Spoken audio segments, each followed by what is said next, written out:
I should say. Our people are there, those many temples are there, as each temple is within our own self. My humble pranams at the holy lotus feet of my Guru, Papa Swami Ramdas, and my beloved parents. So we have completed the second chapter. Now, today we will see the third chapter, Karma Yoga. So I'll give an introduction to this particular chapter. This is a very, very good chapter. All chapters in Bhagavadgita are good, definitely.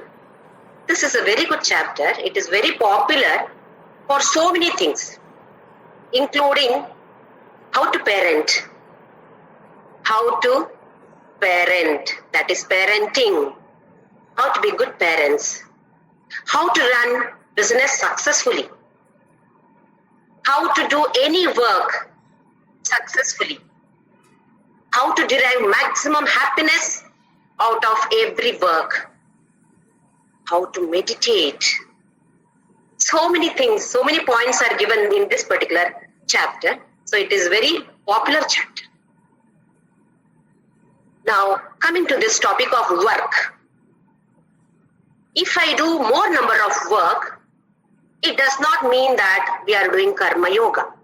This we have already discussed in the previous class. A person who does so many hours of work, maybe 16 to 18 hours of work a day, puts in so many hours of work, does not mean he is a Karma Yogi. He may be a Karma Yogi, depending on the attitude of his work. Intention of the work matters a lot. Purpose, attitude or intention of the work matters a lot. Not the number of, not the quantity, the quality of work that you do and the quality of the intention with which you are working matters a lot. That is what is being taught in this particular chapter. Once there was a great painter who happened to sit by a lake and he was just throwing stones into the water, and you know the ripples will be there. When you throw stone into the water, there will be ripples. So he was enjoying that. He was not doing anything else except throwing once in a while stone into the lake and looking at the ripples that are created in that pond. There was a milkman who was struggling hard to make money. He had milked his cows and he was carrying that milk to the town to sell. So he saw this man doing nothing. So he was grumbling, Appa, I am doing so much of work and look at this fellow, not doing anything, simply sitting here. So he went to the town, sold milk, collected money, came back. On the way back also, this person is simply sitting again near the pond and with the sandwich in his hand now, eating the sandwich, but still looking at the water. So this milkman thought, these such people should not exist in our society. These are all cursed to our society. Not doing any work and simply sitting here. Look at me. How many hours of work I am putting in. Let him learn from me. So this is what the thoughts that were running in his mind, the milkman's mind. The painter was oblivious of all this. He did not even think anything about the person who is going around. He was simply observing the ripples, the water. After some time, a beautiful picture of Mother Mary carrying baby Christ, Madonna. The world famous painting. Even today it is very, very popular all over the world. So this is what the painter had done. It is not clear. Let me switch off the fan.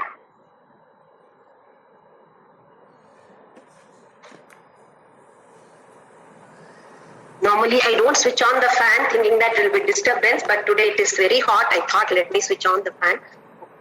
Is it all right now? Am I clear now? Yes, yes. Yes, okay. So this painter who painted such a wonderful masterpiece. And what did this milkman do? He only earned money for his family. He thought this painter is not doing anything, simply wasting his time.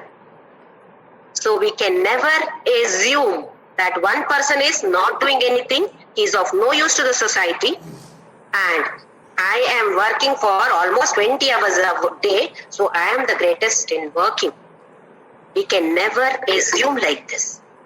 A person, for example, our great saints who are still doing some tapas in Himalayas, they may appear to be not doing anything, but they are all blessing all of us with their powerful thoughts, divine thoughts. Such prayers are very, very useful for us, especially in this time of crisis. So we should never assume this person is not doing anything and this person is doing so much of work. Quantity of work is not important. Based on the quality and the type of work that we do, Rishis have divided us into 3 categories. The first one is laborers. Laborers category. The moment we use the word laborer, we immediately think of a person who is carrying so much of load on his head and toiling here and there, doing all the physical work. No, this is not what the Rishis mean by using the word laborer. A person who uses his mind and intelligence and body just to earn wages with which he is going to derive happiness for his family. He is the person who is labeled as laborer. That is self-centered. He is self-centered and limited point of view. He does not think beyond his family. It is only about his family. The comfort that he can provide for his family is utmost important for him, not anything else. As far as family people are comfortable, yes, that is what he is working for. That is self-centered. The person may be a scavenger, a policeman, a doctor, an engineer, a chief minister, prime minister, president. He can be having any profession, it does not matter. If the intention of work is only to earn his wages and to take care of his family, such a person comes under laborer. Many of us may come under this category, who is not bothered or worried about anybody else apart from the circle of my family. Second category, worker category. This is a person who works for not only for profit but for success. He has some idea about some idealistic society, ideal society. This should be the society. It may be of some socialistic pattern, communistic pattern, or some divine pattern. Some idea is there. It should be like this. So he does not work only for his profit, but he wants a success too. Such a person comes under the category worker. Once again, which profession we are working, that is not important. Intention behind the work is important here. Now the third person. Very, very rarely we find such people, men of achievement, men of fulfillment, what we call as kritakrityata bhava, dhanyata bhava. Any work that they do, it is not for money, it is not for profit, it is not for success. They are not waiting for anybody's certificate, they are not waiting for any recognition for them, but for their own sense of fulfillment. They want that contentment. Yes, I have done the right thing. I know this is right according to the scriptures, according to my dharma. This is the right thing. Yes, I am doing it. I am not doing it for anybody's sake. Jesus Christ. He was crucified. Mahatma Gandhi assassinated. But they did not worry about others' recognition for them. They did what they felt was right, and such people derive a joy which is secretly there within. Within themselves, there is a secret joy by doing this. This we call as sense of fulfillment or men of achievement. So 3 types of people: laborers, workers, and men of achievement. We should decide which category I come under. I should improve. Laborer is the least one. Middle one is worker, and the highest level is men of achievement. All of us also can reach this stage of men of achievement. Once the temple construction was going on, steps were being constructed. So there were many workers doing. Now here worker means normal person who is doing this type of work. So a person went and asked one worker, "What are you doing?" So that fellow, "Look, can't you see? I am earning my salary. I am earning my wages. Can't you see? Why are you asking me?" Oh, okay. He went and asked the same question to another person. "What are you doing?" He said, "I am constructing a temple. Steps for the temple." Okay. Third person, he went and asked the same question. "What are you doing?" Third person said, "It's a beautiful steps for this beautiful temple. So many people will walk on this stone, which is the step going to become the step now. I'm keeping the bricks on this. So many devotees of this Krishna will step on it. What punya this brick has done. At least I've got little punya to bring this brick to make this as a step." So see the difference between the workers. All these people are going to get their salary. But the way, the intention of the first person is only to get his wages. Second person, slightly improved. He wanted that, yes, a temple is constructing a temple or steps for the temple.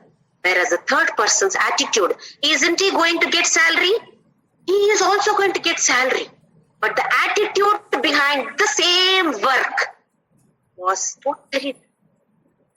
There is a sense of fulfillment. Yes, I'm doing this work so that people stamp on this and then reach Krishna, then reach the temple, then they derive bliss. When they derive bliss, how much bliss will I derive? The same work, but the attitude is. This is how we can reach the highest level.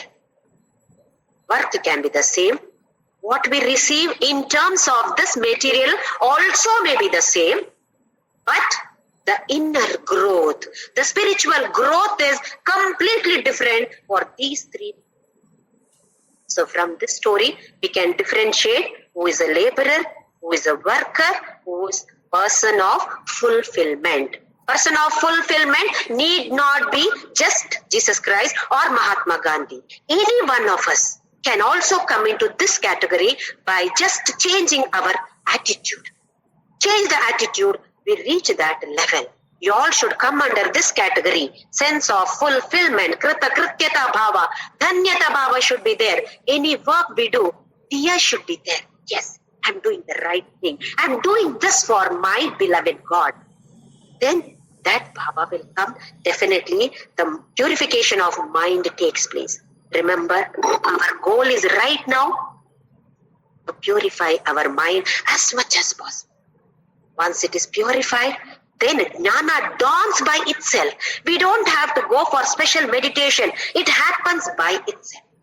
So why unnecessary struggle for all those jnana or meditation, etc.? Let us use this karma as transform it into karma yoga. Now the next topic in this is mind, about mind. We have already discussed this once. Let me tell you once again about this.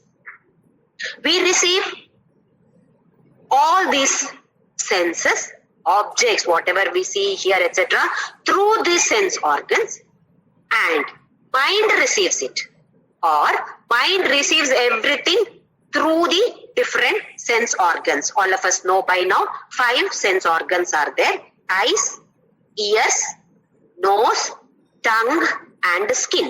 Through these jnanendriyas, pancha jnanendriyas, all these senses are received by the mind. Mind works like a clerk. It receives all these and then sends it all these to the intellect, the intelligent, buddhi. Buddhi works. How does it work? It refers to the vasanas here. Oh, what do I know about this earlier? Anything is there? Through the vasanas, it collects. Oh, this is this, this is this, this is like this. Okay. It decides what has to be done. What is the action that has to be performed now? That signal is sent to the mind. Mind sends that signal to the respective karmendriyas. Jnanendriyas receive all these signals, send it to the intelligent through the mind. Intelligent works about it with the help of either you call it as a memory or vasanas or samskaras. Then comes to a decision. That decision is sent to the mind. Mind in turn sends this signal to the corresponding karmendriya. What are the karmendriyas? Vakpani pado chopasthapayu. This we have learnt in Atma Shatka. That is, we have Vak. Vak represents this particular Akasha Tattva. Now all of us know this tattvas. This is Akasha, Vayu, Agni, Jala and Prithvi. Vak, this one. Pani, this one. Vak Pani Padau, this one. Upastha, this one. Payu, this one. Vak is speech, that is through tongue. Indriya, Karmendriya. First Karmendriya is Vak or speech, that is tongue. Pani, hands, represented by this particular tattva or bhuta, panchabhutas. One of them is Vayu, this one. Vak, Pani, Pada. Pada is feet or legs. Pado, Upastha, genitals, our reproductive organ. And the last one is Payu, that is anus, excretory organ. Anus corresponds to Prithvi. So the mind sends a signal to the corresponding karmendriya. According to that, the karmendriya works. So the mind works as receiving clerk as well as dispatching clerk. Now see how important our samskaras are. Because based on these samskaras, intellect takes the particular decision. For example, if there is a whiskey bottle kept on the road, a beautiful, very good branded whiskey bottle is kept. Some people come and grab it. Some people will run away from it. Some people come running. It is freely available whiskey bottle. Oh, they fight for it. Some people will run away from it.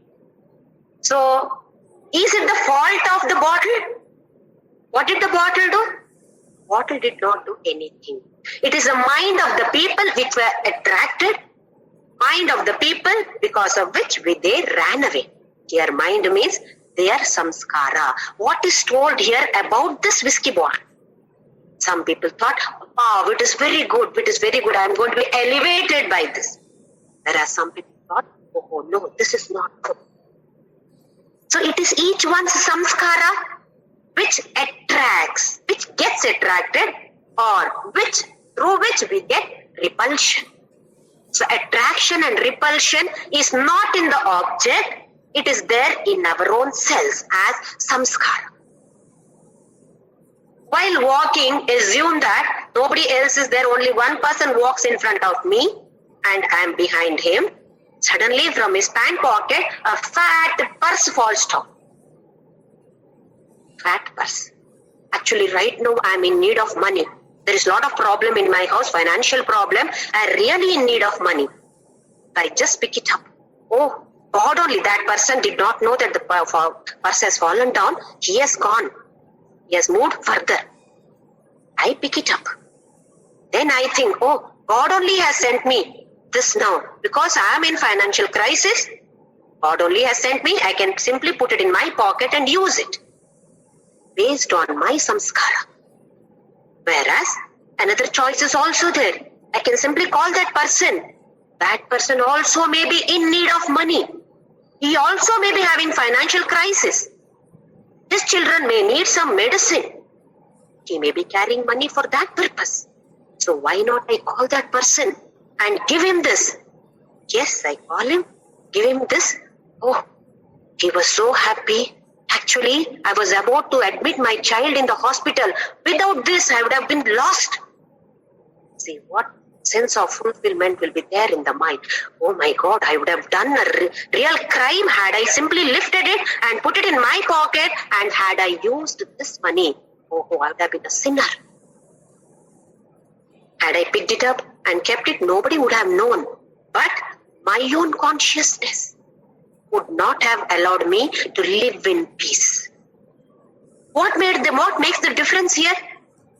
The samskaras.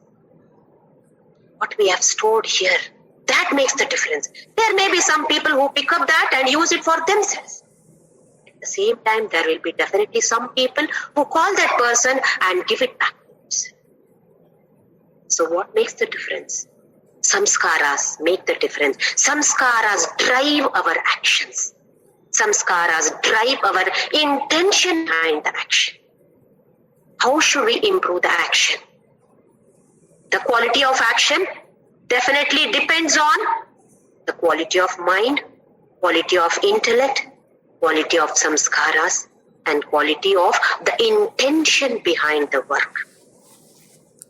The intention behind the work, you make it noble. Definitely the quality of work will 100% improve. Intention behind the work should become noble. Work will be definitely successful. Even if it is externally does not look successful, internally it will be definitely successful. When we have nobler ideas, we definitely work in a better fashion. Once a man came back from his office to his house, he was aghast. His house was on fire. So many people had gathered around, and they were all praising his wife.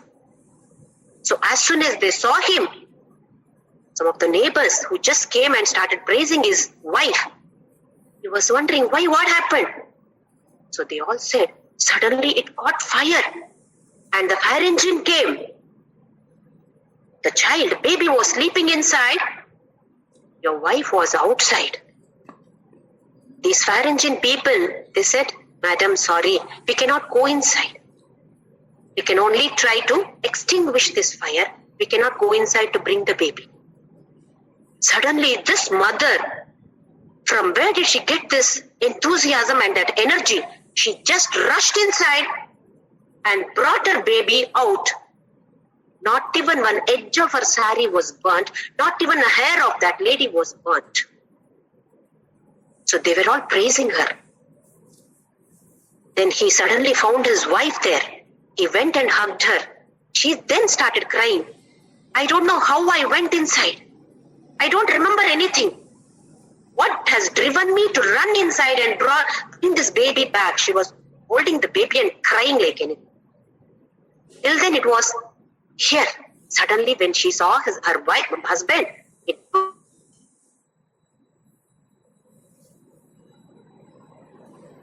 thought that love, my baby is there. So much of love for the baby is there and nothing else is visible then. I may be burnt there. That thought also is not there. Just because that love, highest level of love has driven this female inside and brought the baby out. Once she came out, then she was shocked. How did I do this?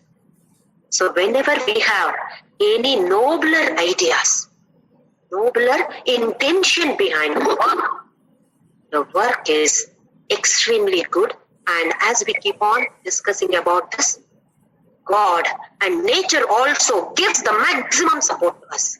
When the intention is noble, we are definitely given a big push, a huge push by God as well as nature.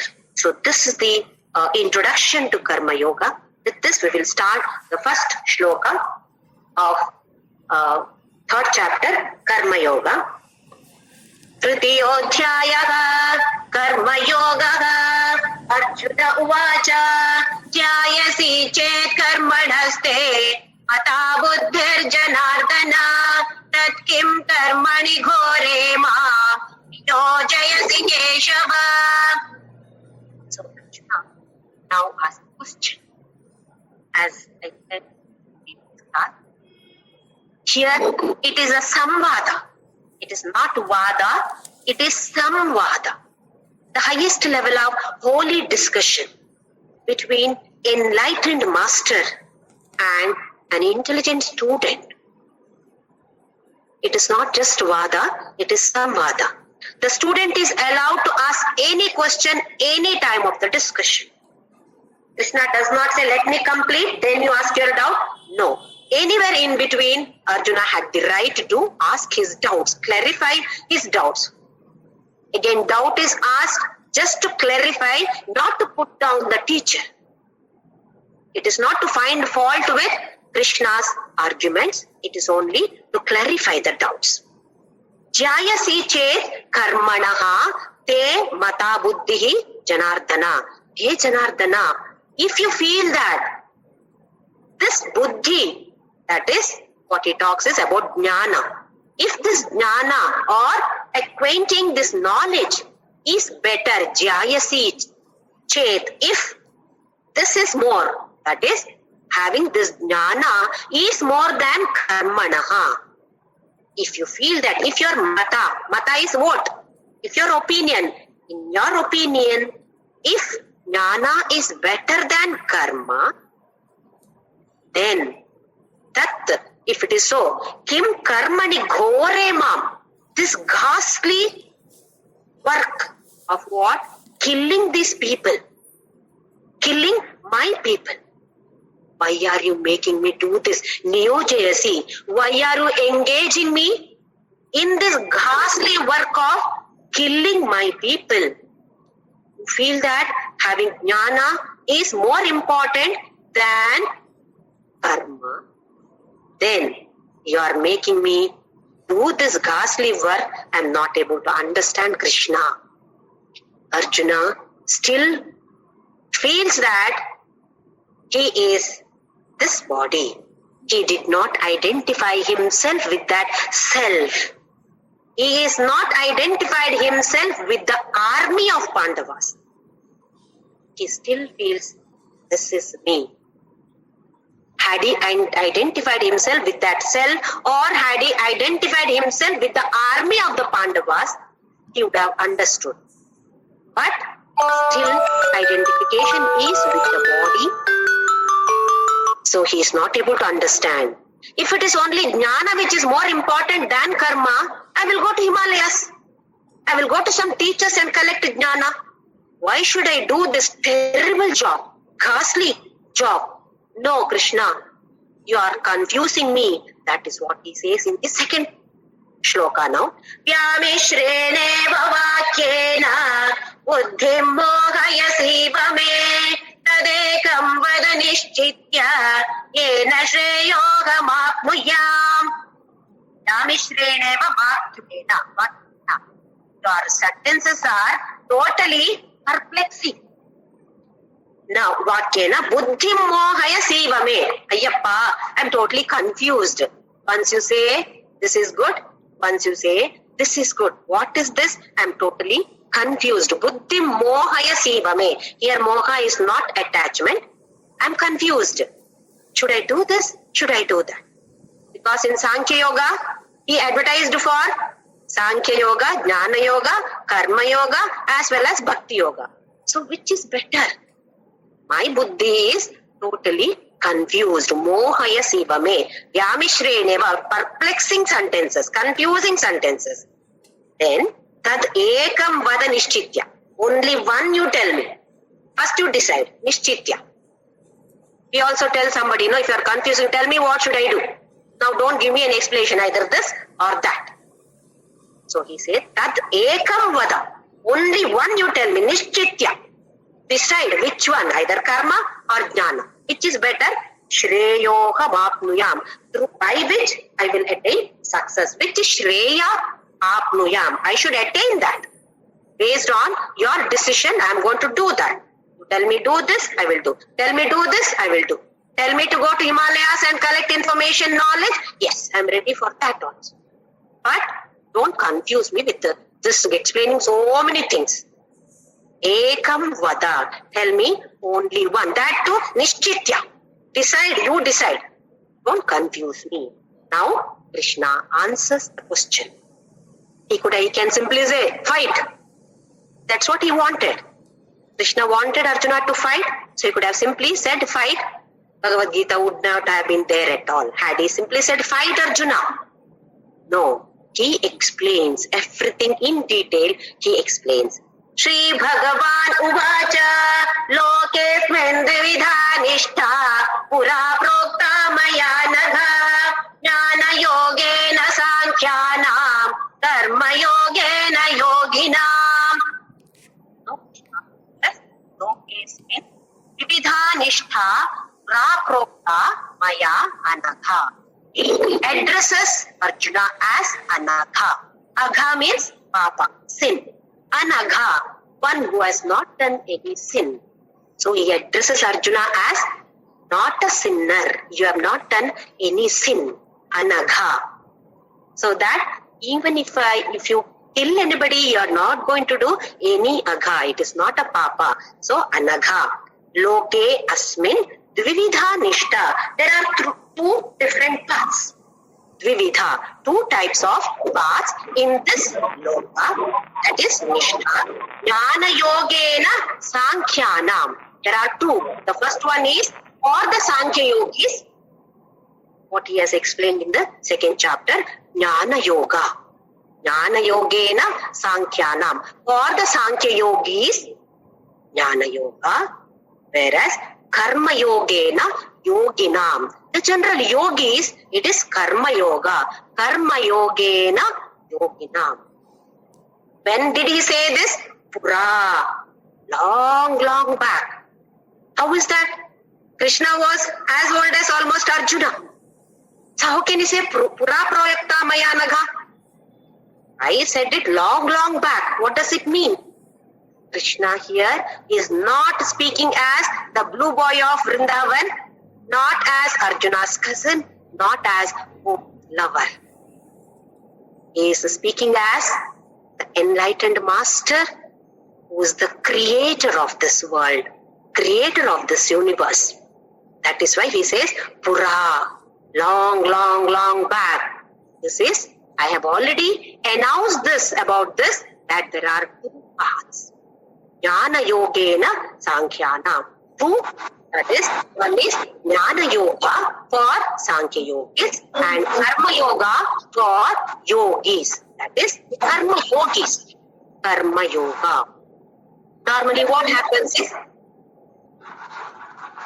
Jyothima, there are so many messages for you. Jyothi, fan pottukonga Jyothi, please. It's okay, it doesn't matter. No problem. Sorry for the interruption. No, Jyothi. No, it's okay. I don't mind that. No problem. It's okay. There should not be a disturbance for the class. It's okay. Doesn't matter. Now what happens is, when we do some work, some people come and tell us, this is better. Meditation is very good. This is of the highest level. Do you know? Oh, is it so? Then let me also get into this field of meditation. Try hard to meditate. Not able to meditate.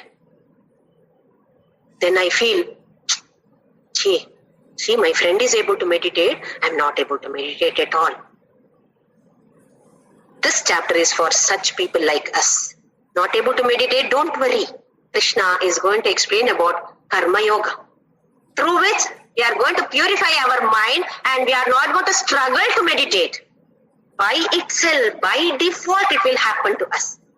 We need not worry about meditation at all. So this chapter is for such people like me who find it very struggle to meditate. For a few minutes, meditation is very difficult. It is like a child who is sitting in LKG, wants to sit in the medical classes. Is it possible? The child will not understand anything. The child has to go through these different classes, understand the concepts of science. Only then the child can get into this classes of medicines or whatever it is. Otherwise, it is not possible. Similarly, we have to purify our mind. Purification of mind is utmost important for all of us. Even if you are a person who can easily do meditation, there is nothing called doing meditation, it has to happen by itself. Even if you are of that person, we should give importance to Karma Yoga. The purification of the mind keeps on taking place because of this performance of actions. Krishna now describes in the next shloka, Na karmana manarambhat naishkarmyam purushošnute na cha sanyasana deva siddhim samadhigacchati. Now, total actionlessness is the highest level. What do you do in meditation? When you reach that state, you don't do anything. You are simply sitting. No thoughts also. It is a thoughtless state. What does it mean? Actionlessness. That state. So that is the highest level. When we reach that samadhi state, absolutely nothing. Neither the body, nor the mind, nor the buddhi is doing anything. It is total actionlessness. So we have to reach that level. How to reach that level? So here he says, Na karmana manarambhat naishkarmyam purushošnute. A person does not reach this state of actionlessness by not starting an action. Oh, I should be actionless. So I will not do any action. I'll simply sit. Not doing any action. So Krishna says, no, this is not right. By not commencing any action, you are not going to reach that state. Then, nacha sanyasana deva siddhim samadhi gacchati. By renouncing all actions, you don't reach that state of samadhi or actionlessness. How is it possible? If I simply sit, I have to eat. So somebody has to work. If not me, somebody else is working for me. Somebody is getting me food, I am eating the food. I have to eat. I have to go to the toilet. So action does not mean going to office and doing something. Even eating is an action. Seeing is an action. Hearing is an action. Thinking is an action. What can we renounce? Can we renounce all these?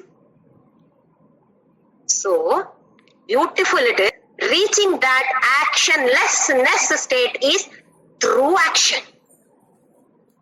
A bit confusing. How can we become actionless? By doing action. Isn't it a bit confusing? This is what Krishna says. By doing this action only, you reach that state of actionlessness. I know it is a bit confusing, but as we go further, Krishna elaborates. So let us see what he says in the next shloka, that is shloka number 5. Nahi kaschit kshanamapi jatu tishtatya karma krita karyate tyavasha karma sarva prakriti jair gunaihi. Please do not worry about this. There is good breeze now. As I said, Krishna is giving me good breeze from here, from nature itself. Nature is giving me good breeze. Please do not worry about this. I am not particular about that at all. Let it sweat, no problem. I can have bath later. It's not a question of worry at all. Please don't keep sending me messages switch on the fan. I'm not going to switch on the fan now. I know it's going to be a disturbance to the class. My importance for the class. Nahi kaschit kshanam api. You cannot sit even for a kshana. A kshana is not even a second, a fraction of a second. Kshana. Nahi kaschit kshanam api jatu tishtati akarma krita. You cannot, even for a fraction of a second, you cannot sit without doing an action. Nahi kaschit kshanam api jatu, that is even for a second. Tishtati akarma krita. Akarma is without doing an action, you can never be there even for a fraction of a second. How does he explain this? Karyate hi avashaha, helpless, karma sarvaha prakriti jair gunaihi. Prakriti jair gunaihi. This is the prakriti of our gunas. Our gunas, through our gunas, we have to do karma. Even if you are simply sitting, eyes, okay, I'm closing my eyes, I'm sleeping. Sleeping is an action. Hearing, an action. Smelling is an action. Eating is an action. What is not an action? Everything is an action. How are they born? By nature. Naturally it is there. You cannot say, I will simply sit without doing any action. For your physical body, you need that action. You have to eat food. Without that, you cannot survive. So you definitely need to perform action, even though it is prakriti jair gunaihi. Based on the prakriti, based on the nature of the gunas, actions are born. What Krishna says is, if at all anyone identifies himself with the Supreme Self, then even if you are doing any action, it is considered as actionless. Whereas, if you identify yourself with the body, then even if you are not doing any action, it is not considered as actionless. I repeat this. If we identify ourselves with the self, I am the self, I am the self.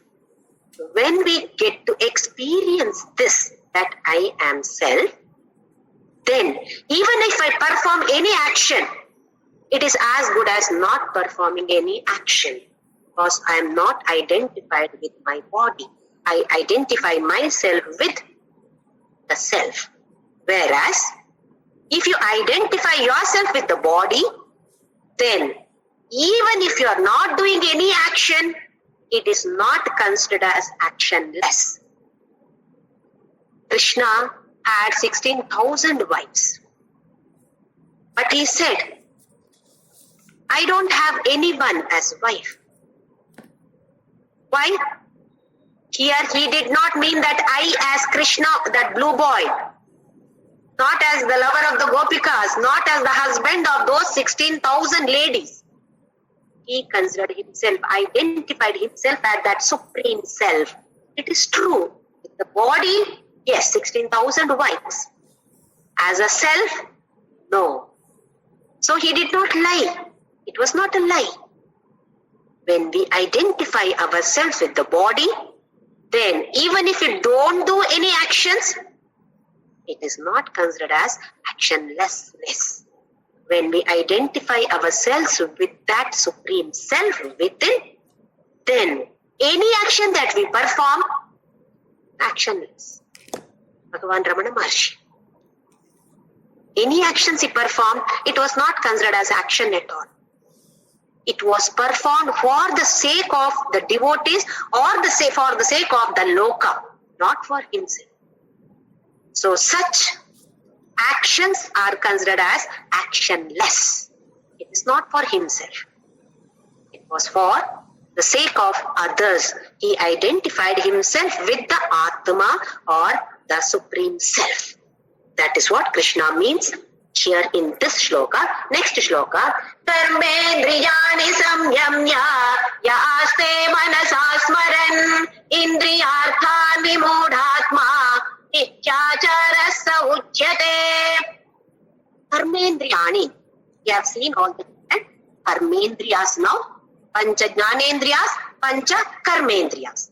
Now, karmendriyani samyamya. You have to bring all these karmendriyas into your control. Karmendriyani samyamya. Yeah, whoever aste manasa in the mind. They have controlled all the karmendriyas. 5. These for indriyas for actions. You have controlled what? Manasa, in the mind, smaran indriyarthan. In the mind, what is there? Such objects only are there. Indriyartha is sense objects. I have controlled the karmendriyas, but mind is still in that object. This also we have seen. Rasavarjam rasopyasya. That mind is still in that. Am I performing the action? I am not performing the action. But the mind is still in that. Sweet. Eating sweet. I have decided for a week I will not eat sweet. But when the sweet is there, am I eating? I am not eating. Because I have controlled that karmendriya. No, it will not eat. My tongue will not eat. My hand will not put it in the mouth. I have controlled. But in my mind, that's sweet. Sweet, aha, very tasty, very tasty. Mind, if the mind is thinking about only that indriyartha, that object, who is that? Vimudha Atma. Mudha is foolish person. Vimudha is one who has taken doctorate in that self, that particular foolishness. Vimudha Atma Mithyacharasya Uchyate. This is called as hypocrisy. What is he doing? He is not performing action. Am I performing action? No, I am not performing action. I have controlled that particular indriya. But where is the mind? Mind is still in that particular object. That sense object, mind is still there. Karmendriya I have controlled. This is hypocrisy. Many people take sannyasa because not able to face the situations, not able to face the difficult situations. At that moment they felt, no, this family is not good for me. I will leave all this, renounce all this. I'll go to Himalayas and do tapas. Okay. Renounced everything, went to Himalayas, started doing tapas. Not able to concentrate there. Not able to meditate. Why? Mind is not purified. Unless the mind is purified, meditation highly impossible. Why did this person go? Because he could not face the situation. So world is important for us. World is not bad at all. World is extremely good for each one of us. All of us should remain in this world, experience the world, experience the situations, face the situations, learn from each and every situation and try to evolve. Externally, we may not be successful. But internally, there will be definitely spiritual growth. Internal growth is assured. Neha vikramanashosti pratyavayo na vidyate salpamapyasya dharmasya trayate mahato bhayat. That is why karma yoga is very easy. Krishna says here, just to change the attitude. Without changing this attitude, karma does not become karma yoga. All of us have to go through this karma yoga, purify the mind, then meditation happens by default. We don't have to worry about why am I not able to meditate. One cannot do meditation. Please understand this. It is not performing meditation. It is not doing meditation. There is nothing called doing meditation. The mind has to be set to that. Only that environment, how we create that. To create, yes, purification of mind is definitely 100% necessary. That is what Krishna is criticizing here. Do not simply run behind this meditation. Do karma yoga. perform every karma with the wonderful attitude, you will be elevated. You can definitely be elevated. That is what that shloka, Neha Vikramana shows thee. Because there is no side effect at all in this karma yoga. There is lot of side effects in jnana yoga, especially meditation. Without having this knowledge, we perform meditation. Without proper guidance, when we do meditation, there may be a heavy fall. The higher the level of meditation, the greater the fall. That is why we have got to be very, very careful. The Kundalini rises. Unless we are guided by proper gurus, there may be a huge fall. So this is easier for us. Bhakti Yoga and Karma Yoga. Bhakti Yoga, we are yet to reach that. In Karma Yoga, we are doing actions. Life is expressed through actions. See a dead body. What action can a dead body do? Neither seeing. Forget about other actions. In spite of having eyes and ears and nose, etc., Jnanendriyas are intact there, existing in the dead body, but not able to perform any action because it is dead. So life is expressed through actions only. So it is inevitable for us. Performing actions is inevitable. We have got to do either this or that. If you simply say, I'm lying down, what about? Intelligence is working there. Mind keeps on wandering here and there. That is also work. Then we cannot say, I'm not doing any work. Mind is definitely working. Food, we have to take food. We have to survive. Body has to survive. Food is definitely needed. A child stays in the womb of the mother for 9 months because it needs that nourishment.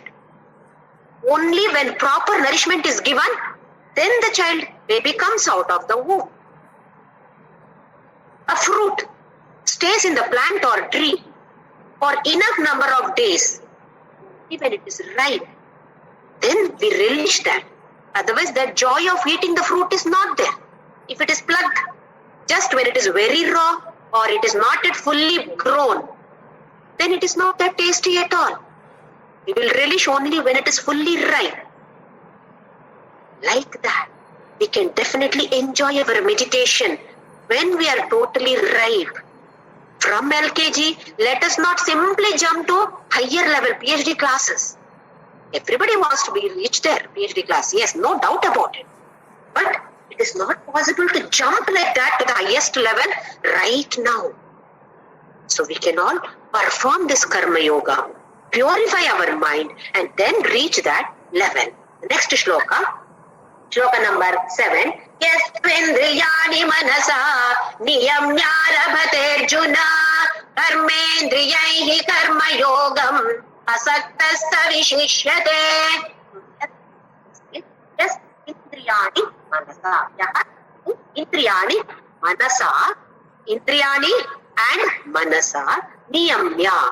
Not only jnanendriyas, karmendriyas, manas also. Pancha jnanendriyas, pancha karmendriyas, along with this manasa, then niyamya. Bring that manas also in your control. Then arabhate, when we commence the work, karmendriyaihi karma yogam. Keeping all this in your control, now use your karmendriyas and perform the karma yoga. How? Asakta, not attached. Perform all your karmas. Transform them into karma yoga without any attachment to the fruit, the result of the karma. This also we have seen. Karmanye vatikaraste ma phaleshu kadachana ma karma palaheturbu mate samosto karmani. Without attachment. Perform. First what we should do? Bring our jnanendriyas, manas, and perform the actions by bringing these karmendriyas into our control then perform the action, make it as karma yoga. Asakta, without any attachment. Vishishyate, that is Shrestha, that is great. Now, Krishna is not talking about Jnana Yoga, he is explaining Karma Yoga. Bring your Indriyas into control. Jnanendriyas as well as Karmendriyas, as well as Manas. If you simply bring Jnanendriyas and Karmendriyas in your control and Manas is still thinking about those objects, no use. It is only hypocrisy. No, not that way. Manas also should be brought under control. Then perform karma, it becomes karma yoga. Asakta, here asakta is without any attachment. Sakta is attachment, asakta is unattachment or detached. Detachment to what? One is karma itself, then result of the karma. If you are having attachment to the result of the karma, then your efficiency reduces. This we have already seen in the previous shlokas in the second chapter. So without having attachment to the result of the karma, perform all your actions with good intention. Let the intention, attitude, the purpose behind the action, let it become noble. Even if you are cooking, let it become noble. Why am I doing this? Is it only food for my family? This food nourishes their body and mind. This food is going to give them noble ideas, not only me, for them also. The same food is going to give them noble ideas. They also will perform karma yogas. They also will transform their actions into karma yogas. Every karma, they are also going to transform into karma yoga, not only me. The same cooking can become a holy action, a noble action. Action becomes noble when the idea behind this action becomes noble. So it is in our hands to make every action, transform every action into karma yoga. Every karma can be transformed into karma yoga by making the intention noble. So every action that we perform at home, most of us are homemakers. So let us not think that, oh, I'm inferior to the person, to another friend of mine who is working and earning so much. We are also earning. We are earning so much internally. And we are making the others also earn so much internally, which is the greatest wealth for all of us, nidhi, treasure for all of us. So our aim is to purify the mind by transforming every karma into karma yoga. So right now let us chant Ram Nam.